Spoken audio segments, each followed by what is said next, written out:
Marcus Hayes stepped off the private jet with a quiet confidence that had become his trademark. Dressed in a tailored navy blue suit, he exuded the kind of effortless charm that made people take notice. At 42, Marcus was one of the most influential figures in the tech industry, a self-made man who had built his company from scratch, starting with nothing more than a laptop and a dream. His journey hadn't been easy. Growing up in a modest neighborhood, he often heard whispers about how far someone like him could really go. But Marcus never let those voices define him. Instead, he used them as fuel to push harder, work smarter, and rise higher. Today marked a monumental moment in his career. After months of negotiations, Marcus was set to finalize a $2.8 billion merger with one of the largest hospitality conglomerates in the world. The deal wasn't just about money. It represented innovation, collaboration, and the future of luxury. Travel. His company had developed cutting-edge artificial intelligence technology designed to revolutionize guest experiences at high-end hotels. From personalized room settings based on individual preferences to predictive concierge services, the possibilities were endless. For Marcus, this partnership symbolized everything he'd worked so hard to achieve: respect, recognition, and an opportunity to leave a lasting legacy. The excitement buzzing around the deal was palpable. Industry insiders were calling it the merger of the decade, and Marcus knew it would solidify his place among the titans of business. As he descended the stairs of the plane onto the tarmac, he glanced at the Manhattan skyline shimmering in the distance. This city had always held a special allure for him. Its energy, its ambition, its promise of reinvention. And now, here, he was ready to make history. But beneath his calm exterior, Marcus carried a weight few understood. Being a black CEO in an overwhelmingly white-dominated industry came with its own challenges. Despite his success, there were moments when he felt like an outsider looking in. Microaggressions, subtle biases, and outright skepticism had followed him throughout his career. Whether it was being mistaken for security staff at networking events or having his expertise questioned by peers who underestimated him because of the color of his skin, Marcus had learned to navigate these hurdles with grace. Yet no matter how many accolades he earned or how much wealth he accumulated, the feeling of otherness lingered. Still, Marcus refused to let negativity cloud his focus. He reminded himself why he was here: to close a deal that would change lives, not just balance sheets. With renewed determination, he climbed into the sleek black car waiting for him outside the airport. The driver greeted him warmly, addressing him as Mr. Hayes before smoothly pulling away from the curb. As they sped through the bustling streets of New York City, Marcus allowed himself a brief moment of reflection. He thought about his team back home, the countless late nights spent perfecting their product, and the sacrifices he'd made along the way. Tomorrow, all of that effort would culminate in a historic agreement. The car eventually pulled up to the grand entrance of the hotel where Marcus would be staying during his visit. It was the flagship property of the hospitality conglomerate he was about to partner with, a five-star establishment known for its opulence and impeccable service. Stepping out of the vehicle, Marcus took in the sight of the towering glass facade, adorned with cascading greenery. Valets rushed forward to assist him, taking his luggage and opening the door for him as he entered the lavish lobby. Inside, the atmosphere buzzed with activity. Business travelers mingled with tourists, while impeccably dressed staff members attended to every need. Crystal chandeliers sparkled overhead, casting a warm glow over marble floors polished to perfection. Everything about the space screamed luxury, and Marcus couldn't help but feel a sense of pride knowing his technology would soon enhance the experience for guests staying here.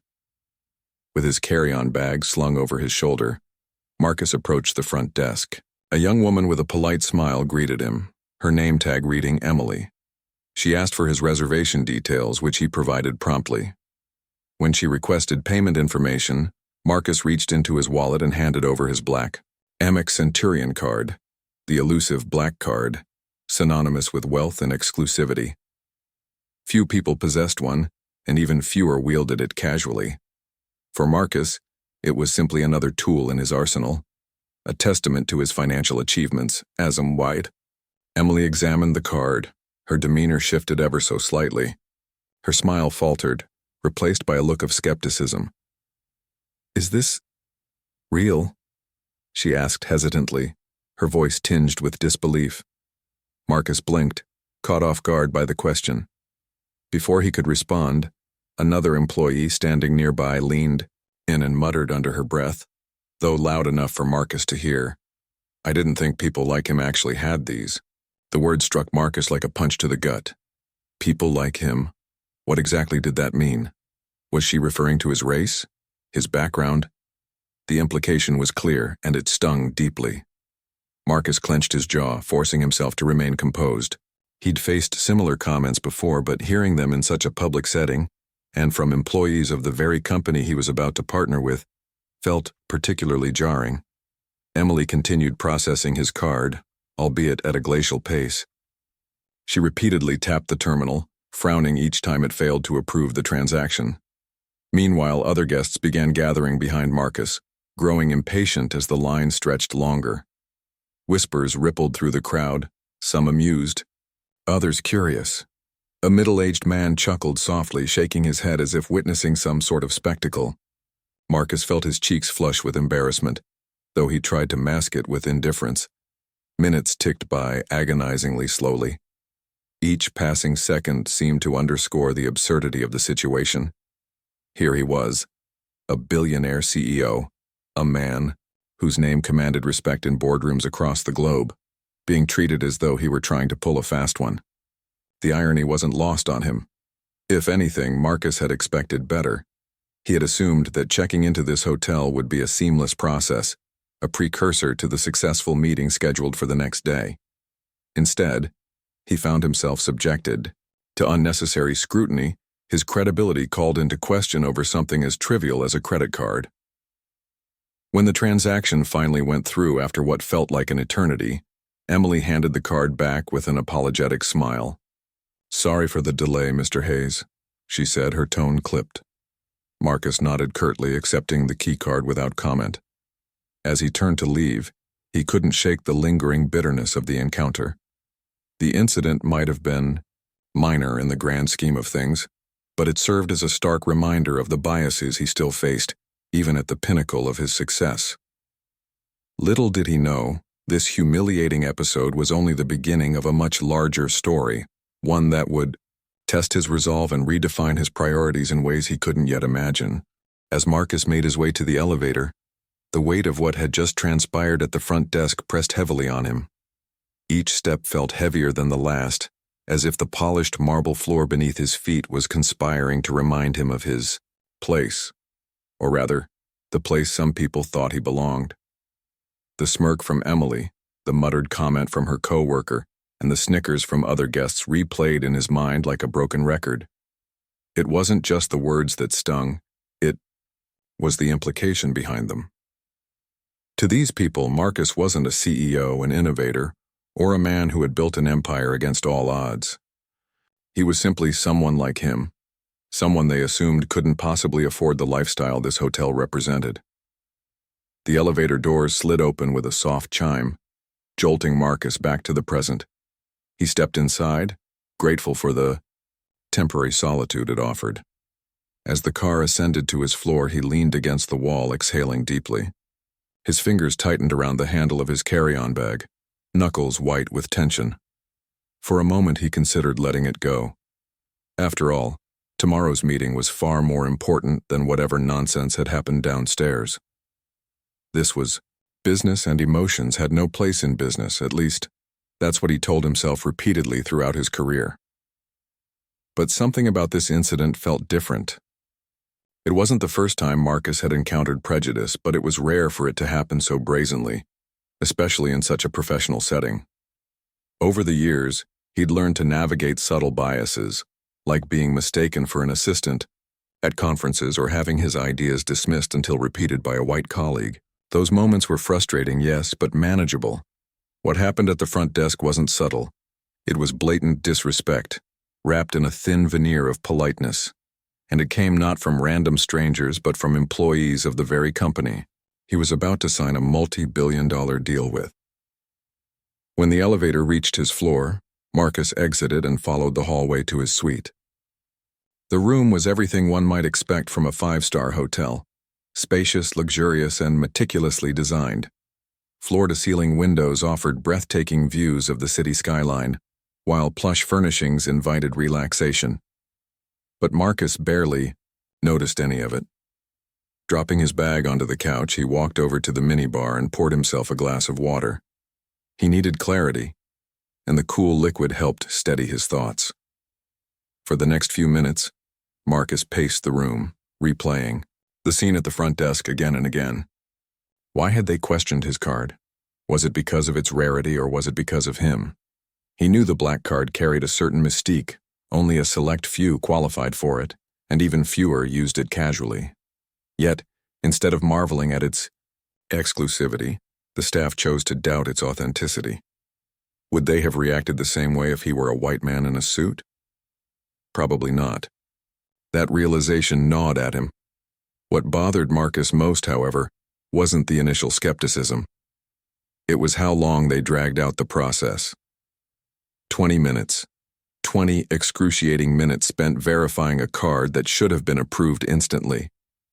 They could have discreetly flagged the transaction for review without making a spectacle of it. Instead, they turned it into a public ordeal, leaving him standing there like some imposter waiting to be exposed. Marcus couldn't help but wonder if the delay was intentional, a passive-aggressive way of asserting dominance, reminding him that he didn't belong. His phone buzzed on the counter, snapping him out of his thoughts. It was a message from his assistant, confirming the schedule for the next day. Seeing the reminder reignited his frustration. How could he sit across the table from executives of this company tomorrow and pretend everything was fine? These were the same people who allowed their staff to treat him with such disdain. Did they share the same biases? Worse yet, did they condone this behavior? Determined to address the issue, Marcus picked up the phone and dialed the hotel's main line. When the operator answered, he asked to speak with the manager on duty. While waiting to be connected, he glanced at himself in the mirror. His reflection showed a man who appeared calm and composed, but inside he was anything but. Every fiber of his being wanted to lash out, to demand answers and accountability. But Marcus knew better. He had spent years mastering the art of restraint, knowing that losing his temper would only undermine his authority. Finally, the manager came on the line. "Good evening, Mr. Hayes," he said cheerfully. "How may I assist you?" Marcus took a deep breath before responding. "I wanted to discuss an incident that occurred during check-in," he began, keeping his tone measured. "There seemed to be some confusion regarding my payment method, which resulted in a significant delay. Additionally, I overheard comments from your staff that were unprofessional, to say the least." There was a brief pause on the other end of the line.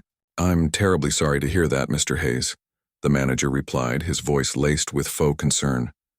"Could you clarify what exactly was said?" Marcus hesitated. He didn't want to repeat the words verbatim.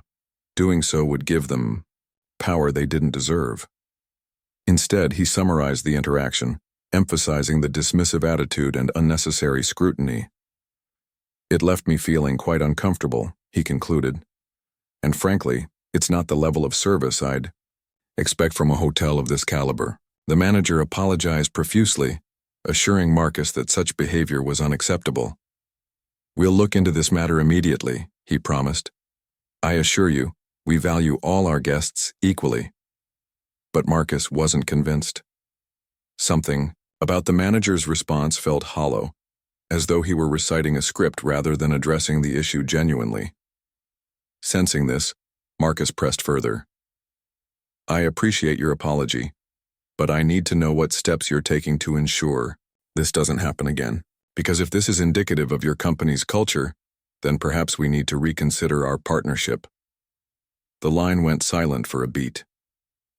"Our partnership?" the manager echoed, clearly caught off guard. "Yes," Marcus confirmed. "Your hospitality group is set to finalize a major deal with my company tomorrow, a deal worth $2.8 billion.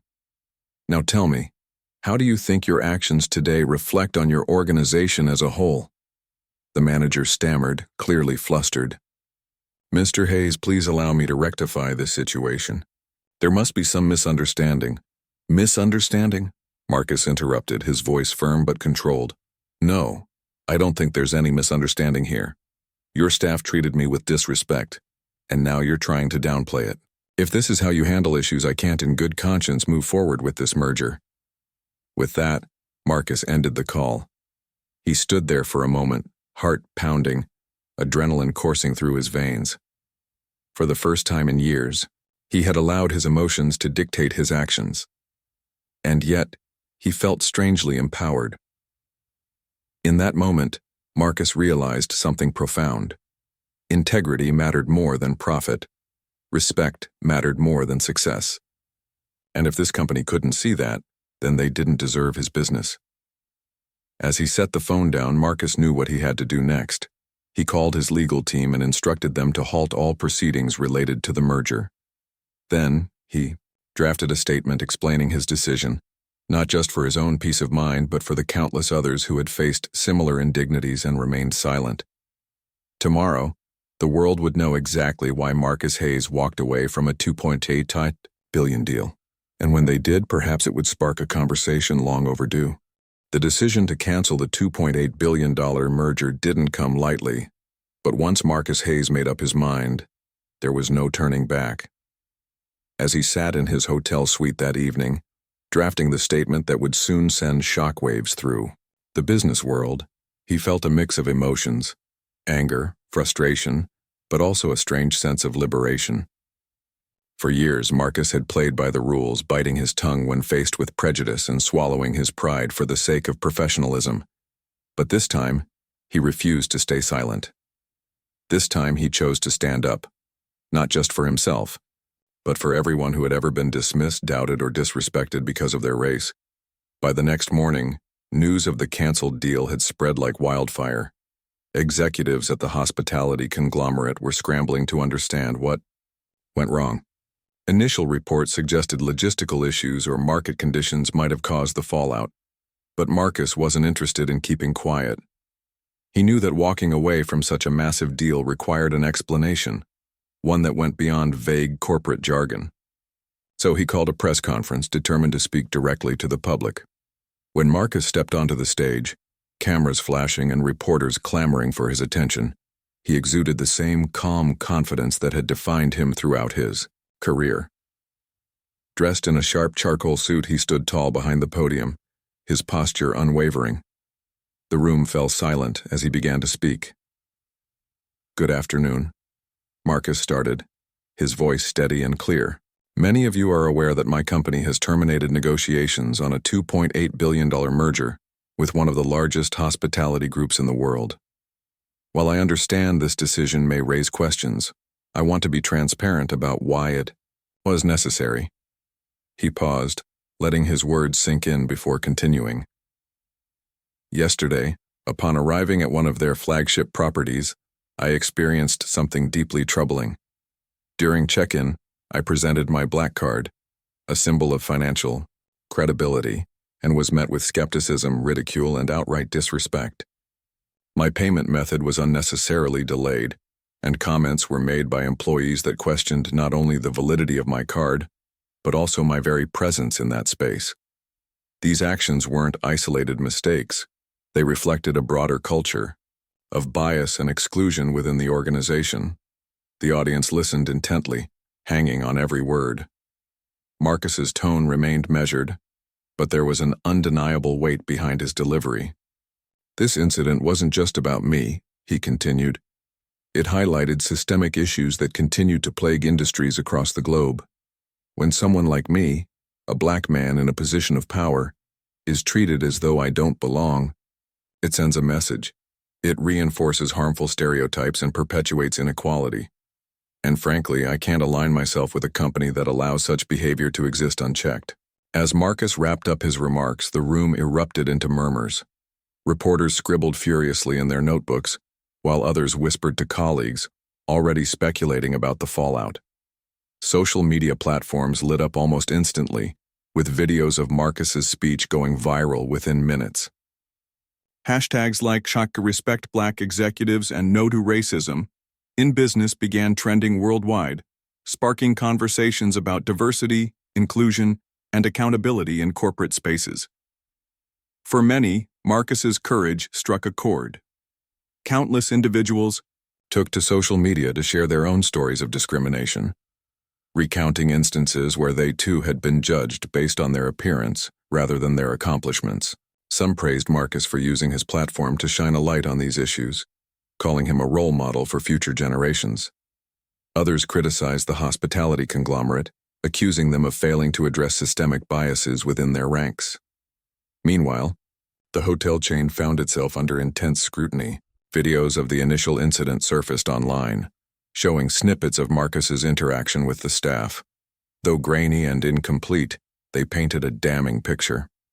Footage captured Emily's smirk as she questioned the authenticity of his card, as well as the audible comment from her coworker. "I didn't think people like him actually had these."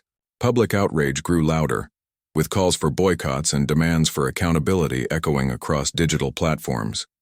Under mounting pressure, the company issued a public apology later that day.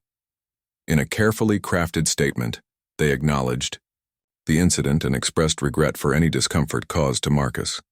They promised to launch an internal investigation into their practices and pledged to implement reforms aimed at fostering a more inclusive environment. However, their response did little to quell the backlash.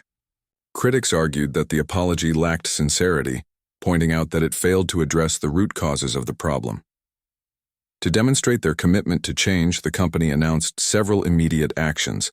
Employees involved in the incident were suspended pending review, and mandatory diversity training programs were introduced for all staff members. Additionally, the CEO held a separate press conference, vowing to hold his team accountable and ensure that such incidents never occurred again. "We value every guest and partner equally," he declared, looking directly into the camera. "And we will do everything in our power to rebuild trust." While some applauded these efforts, others remained skeptical. Many saw the company's response as damage control rather than genuine reform. They pointed out that true progress required more than surface-level changes. It demanded a fundamental shift in mindset, starting from the top down. Marcus himself weighed in on the matter during a follow-up interview. "Apologies are important," he said, "but they're meaningless without action. What matters now is whether this company follows through on its promises. Words alone won't fix decades of systemic bias." Amidst the chaos, Marcus received an outpouring of support from colleagues, friends, and even competitors. Industry leaders reached out to commend him for taking a stand, while influential figures in the tech and hospitality sectors expressed interest in collaborating with his company. Some viewed the cancellation of the merger as a bold move that reinforced Marcus's reputation as a principled leader. Others saw it as a wake-up call for businesses everywhere, reminding them that success shouldn't come at the cost of integrity. Despite the whirlwind surrounding him, Marcus remained focused on the bigger picture. He knew that canceling the deal wasn't just about punishing one company, it was about setting a precedent. By walking away, he sent a powerful message: respect is non-negotiable. Companies could no longer afford to overlook issues of bias and discrimination, not when consumers and partners alike demanded accountability. As the dust began to settle, Marcus reflected on the impact of his decision. Yes, he had walked away from a monumental opportunity, but in doing so, he had sparked a global conversation about equity and inclusion. His actions inspired countless others to speak out against injustice, proving that sometimes the most courageous thing you can do is say no, even when it costs billions. And for Marcus Hayes, that was worth far more than any amount of money.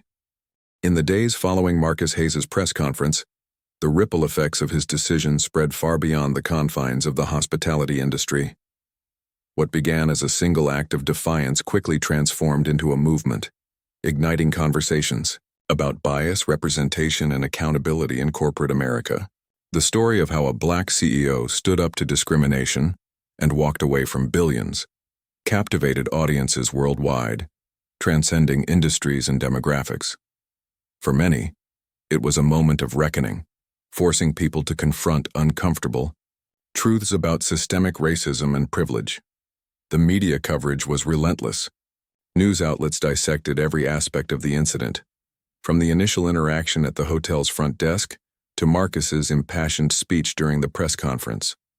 Journalists interviewed experts on workplace diversity, psychologists, specializing in implicit bias, and even former employees of the hospitality conglomerate who corroborated Marcus's claims of a toxic culture. One anonymous insider revealed that similar incidents had occurred in the past but were often swept under the rug. "It's not just one bad apple," the source said. "This is a pattern that's been ignored for years." Social media played a pivotal role in amplifying Marcus's message. Videos of his press conference were shared millions of times, accompanied by captions like, "Real leadership looks like this," and "Respect costs nothing." Influencers and activists used their platforms to highlight the importance of calling out injustice, regardless of the stakes.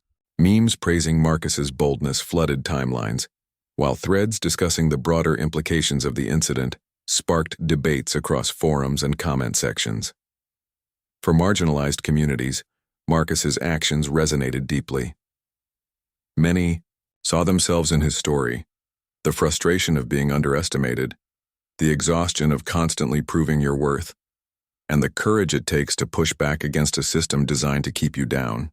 Black professionals in particular found solace in knowing they weren't alone. Online groups dedicated to supporting minority leaders began sharing resources, advice, and encouragement, fostering a sense of solidarity among those navigating similar challenges. But perhaps the most significant impact came from the public pressure placed on the hospitality conglomerate. Facing mounting criticism, the company launched what they called a comprehensive review of their policies and practices. Consultants specializing in diversity and inclusion were brought in to assess everything from hiring procedures to customer service protocols. Employees participated in workshops aimed at identifying unconscious biases, while managers underwent rigorous training to ensure incidents like the one involving Marcus would never happen again. Despite these efforts, skepticism lingered. Critics argued that the company's response lacked authenticity, accusing them of prioritizing optics over meaningful change. Some pointed out that suspending a handful of employees didn't address the deeper cultural issues at play. Others questioned whether the newly implemented initiatives were merely temporary fixes rather than long-term solutions. As one commentator put it, "You can't undo decades of systemic bias with a few weeks of sensitivity training." Marcus himself remained vocal throughout the process, using his platform to hold the company accountable. In interviews, he emphasized the importance of sustained action, urging businesses to go beyond performative gestures. "Diversity isn't a checkbox," he said during an appearance on a popular morning talk show. "It's a commitment. If companies are serious about creating inclusive environments, they need to invest time, money, and effort into making real change, not just when it's convenient or when the cameras are rolling." His words struck a nerve, prompting other organizations to reevaluate their own practices. Tech giants, financial institutions, and retail chains began issuing statements, reaffirming their dedication to equity and inclusion. Some pledged to increase funding for mentorship programs targeting underrepresented groups, while others committed to diversifying their leadership teams. Even competitors in Marcus's field reached out, seeking guidance on how to foster more inclusive workplaces. It seemed that Marcus's decision had set off a chain reaction, inspiring others to take concrete steps toward progress. Meanwhile, the fallout continued to affect the hospitality conglomerate's bottom line. Cancellations poured in as outraged customers vowed to boycott the brand. High-profile clients, including celebrities and Fortune 500 companies, severed ties with the company, citing concerns about its values. Stock prices plummeted, wiping billions off the company's market value. Analysts predicted it could take years for the damage to repair, if it ever fully did. Amidst the chaos, Marcus received an overwhelming wave of support. Messages poured in from strangers thanking him for standing up against injustice. Teachers wrote to say they were using his story as a lesson in ethics and integrity for their students. Entrepreneurs credited him with giving them the courage to pursue their dreams despite the odds stacked against them. Even political figures weighed in, commending Marcus for shining a light on issues that had long been ignored. One particularly touching moment came when Marcus attended a gala hosted by a nonprofit organization focused on empowering minority entrepreneurs. As he stepped onto the stage to accept an award for his advocacy work, the crowd erupted into applause, rising to their feet in a standing ovation. Overwhelmed by the reception, Marcus took a moment to compose himself before addressing the audience. "I never expected this kind of response," he admitted, his voice thick with emotion. "When I made the decision to cancel that deal, I wasn't thinking about headlines or hashtags. I was thinking about doing what felt right. Because at the end of the day, respect should be the foundation of every relationship, whether it's personal or professional. And if we don't demand better, nothing will ever change." His speech brought tears to the eyes of many in attendance, serving as a reminder of the power of principled leadership. By choosing integrity over profit, Marcus had become more than just a successful businessman. He had become a symbol of hope and resilience for countless individuals striving to break barriers in their own lives. As the months passed, the hospitality conglomerate struggled to regain its footing. Though they continued to implement reforms, the shadow of the scandal loomed large, tarnishing their reputation indefinitely. For Marcus, however, the experience marked the beginning of a new chapter. He channeled his energy into advocating for greater diversity and inclusion, partnering with organizations dedicated to leveling the playing field for minority entrepreneurs. His firm also unveiled a groundbreaking collaboration with a rival hospitality group, one that shared his vision of ethical business practices and celebrated diverse leadership. Through it all, Marcus remained steadfast in his belief that true success isn't measured by numbers alone. It's measured by the impact you leave on the world. And by standing firm in his convictions, Marcus Hayes proved that sometimes walking away is the bravest thing you can do. Months after the incident at the hotel and the subsequent cancellation of the $2.8 billion merger, Marcus Hayes found himself reflecting on the whirlwind of events that had reshaped not only his career, but also the broader conversation around equity and inclusion in business.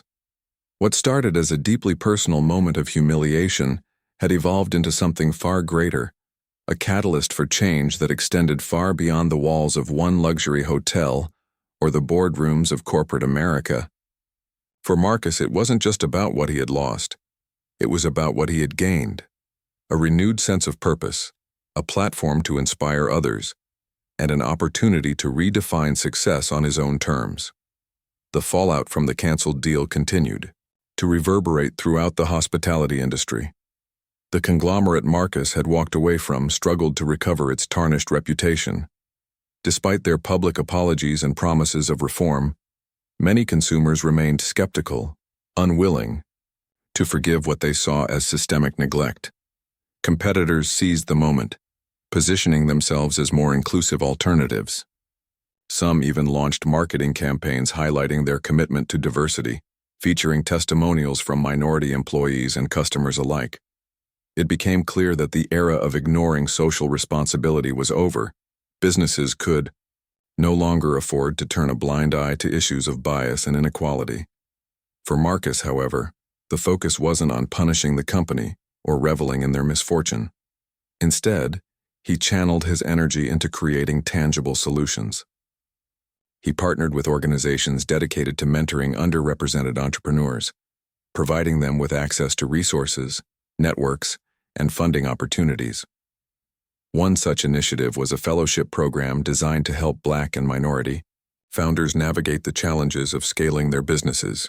Participants received mentorship from seasoned executives, including Marcus himself, who shared insights from his journey while encouraging them to stay true to their values.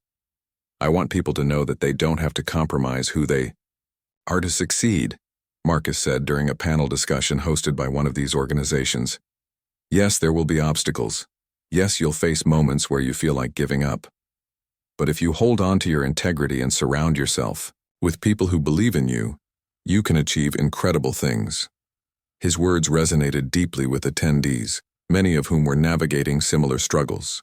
They saw in Marcus not just a successful CEO, but a role model, a man who had risen above adversity and used his position to uplift others. Stories of his advocacy spread quickly, inspiring countless individuals to pursue their dreams despite the odds stacked against them. Marcus also turned his attention inward, reevaluating his own company's practices to ensure they aligned with the principles he championed publicly. He implemented mandatory training sessions for all employees, focusing not just on diversity, but also on fostering a culture of respect and empathy. Teams were encouraged to engage in open dialogue about biases and microaggressions, creating safe spaces for honest conversations.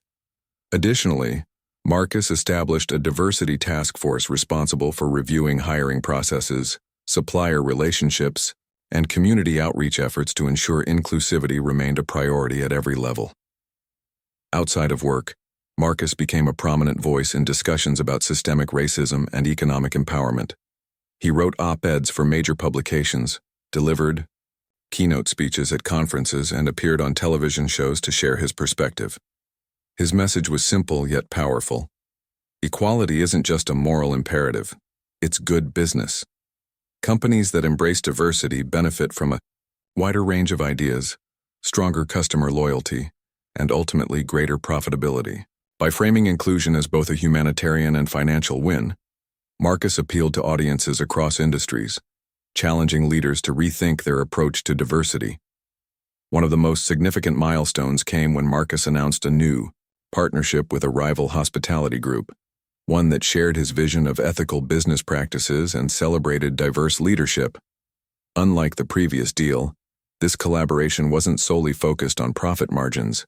It prioritized innovation, sustainability, and inclusivity, aiming to set a new standard for luxury travel. The venture included initiatives like scholarships for minority students pursuing careers in hospitality, grants for small businesses owned by women and minorities, and technology designed to enhance accessibility for guests with disabilities. When the partnership was unveiled, it garnered widespread praise. Industry analysts hailed it as a blueprint for future collaborations, emphasizing how aligning values could lead to mutually beneficial outcomes. Guests raved about the personalized experiences powered by Marcus's AI technology, which now incorporated feedback from diverse user groups to ensure inclusivity. Revenue soared, surpassing initial projections within the first quarter. Yet, for Marcus, the numbers weren't the most rewarding part. It was knowing that this project represented everything he stood for. As time went on, Marcus's influence expanded beyond the business world. Schools began teaching case studies based on his decision to cancel the merger, using it as an example of ethical leadership.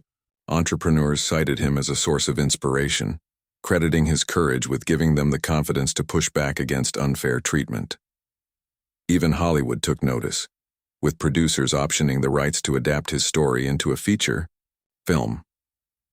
While Marcus laughed off the idea initially, he eventually warmed to it, seeing it as another way to amplify his message and reach a wider audience. Despite his growing fame, Marcus remained grounded. He often reminded himself and others that true success isn't measured by titles or bank accounts. Legacy is what matters, he would say during interviews. It's not about how much money you make or how many deals you close. It's about the lives you touch and the impact you leave behind. This philosophy guided every decision he made, from launching new ventures to mentoring young professionals eager to follow in his footsteps.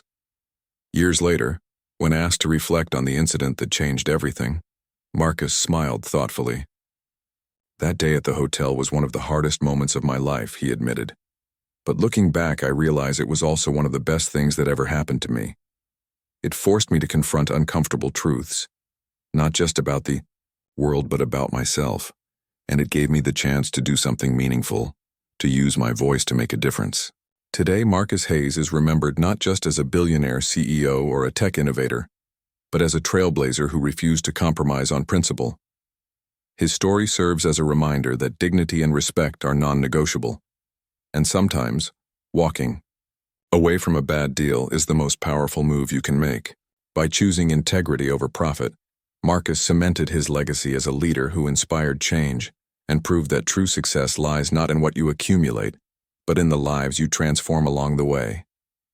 And so, Marcus's journey continues, not as a tale of revenge or vindication, but as a testament to the enduring power of standing firm in your convictions. In doing so, he didn't just rewrite his own story. He helped rewrite the rules for everyone else, proving that real leadership isn't about climbing to the top, it's about lifting others up as you rise.